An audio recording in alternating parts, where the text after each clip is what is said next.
Welcome everyone to another episode of Going Viral. My name is Kevin Choate and I'm so excited to be with you guys here today. Man, it has been a crazy 2 months. We have officially been dealing with this coronavirus since pretty much March 11th, and it's now the middle of May, and we are just so, I'm sure, tired of being so cooped up and at home, and I'm sure we've had a lot of experiences that are mutual. You know, I'm sure some of us have been in arguments, maybe with family members. Maybe we've had moments of sadness of missing our friends, our family. Maybe we haven't been able to see as much as we'd want. This is a time that I think we're all dealing with similar feelings. And now that things are opening up, I know in Norman we're about to enter phase 2 of the reopening plan. People have opinions about it. People feel a certain way. They feel very polar. They feel strongly either one way or the other.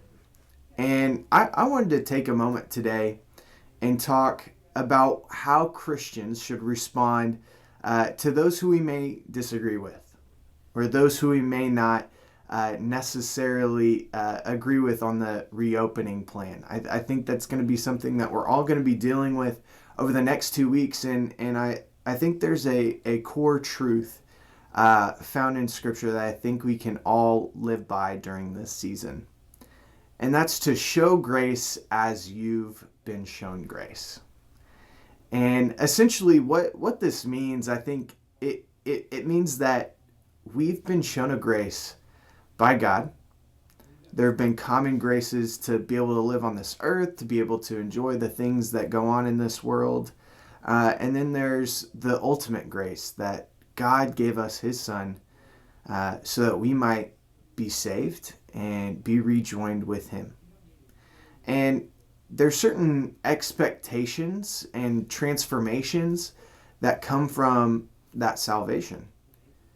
And one of the things that I think is so important and that I want to encourage all of you in this season is to react in love, not anger. There was an interesting thing that I read a couple weeks ago, and it said that people feel like time is moving way too fast. And I know you're sitting here listening to this and thinking, how is that possible? My days are so long. Well, think back to how soon and how vivid does it feel like March 11th was? When you first found out about all this news, it feels like just yesterday, doesn't it? Well, that's because we don't have those signpost memories that we can look back on and kind of mark time with. So there's not those baseball games or those plays or going to your friend's birthday party or visiting for a special holiday or things that typically markate time in our lives. And what that does is it makes time feel like it's moving really fast because we can't necessarily remember what happened last week. But the things that we do probably remember are negative things or bad things, and that's for some reason in our psychology, our memories stick to the things that are really painful, or we probably are remembering maybe an argument. Now, I want to encourage you in those moments where you feel an argument coming on, or you feel a fight coming on, or there's someone you disagree with about something, maybe strongly about. I want to ask you guys to react in love, not anger. And there's a verse in Ephesians that I feel like really embodies this truth. It's Ephesians 4:29. And Ephesians 4:29 says, "Let no corrupting talk come out of your mouths, but only such as is good for building up, as fits the occasion, that it may give grace to those who hear." Now this is so important because it focuses on this idea of grace. In a moment when you want to argue with someone or you want to prove that they're wrong, your focus is not on showing them grace, it's showing them that they're wrong. And here it shows us that that should never be our goals when we're interacting with other believers, is to prove that they're wrong, but to talk to them in a way that shows love rather than anger. And the second is to be patient. The second thing that I think that we can show grace, as we've been shown grace, is to be patient with people. Like I said earlier, there's going to be people we disagree strongly about things. And this applies not just to this season that we're in, but whenever we get frustrated with people, whenever we get upset with people, it's easy to lose our temper. It's easy to maybe get frustrated and angry at them. But I want to ask you guys to respond in patience instead of that frustration. Now, frustration is an emotional reaction. What we choose to do in response to our frustration is what is different, though. How are you guys going to respond when you're frustrated? Are you going to lose your temper? Are you going to be upset? Are you going to say things you might regret later? Or are you going to take a step back and are you going to ask, how can I show this person grace? When you have a tendency to show grace and you show patience, when the expectation is that you're supposed to be angry and upset with someone, it proves that you've been changed. That you've been changed by the truth of the gospel, that you have the Spirit sustaining you and supplying you with that patience. One of the fruits of the Spirit is patience. It's also self-control is another one. I think this season is a great season to show those fruits of the Spirit. Now, the last thing is to remember what's important.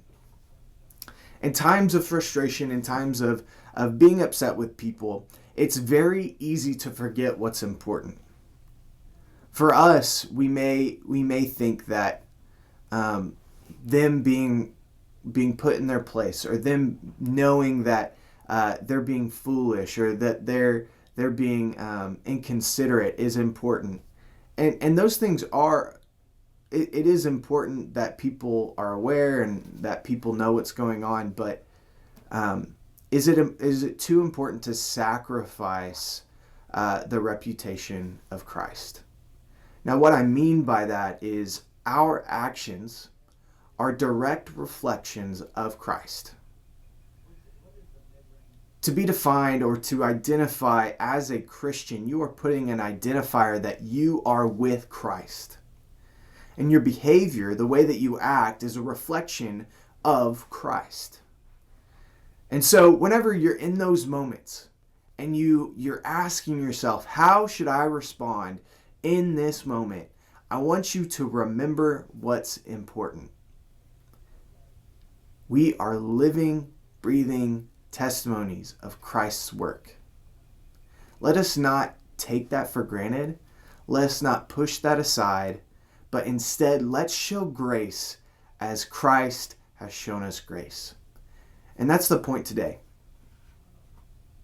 And I think it's important to remember this because I think we've all been in a situation like that over these last 2 months.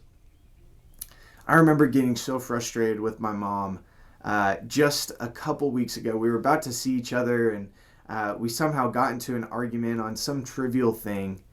And I called my brother afterwards, and I was just frustrated, like, Kendall, why was mom being this way? Why did this happen? And he was like, Kev, none of that matters.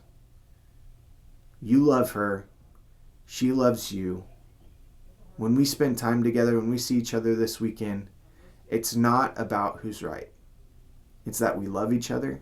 It's that we're there for each other. And I hope that we can do the same thing as a church body and as a student ministry in this coming week.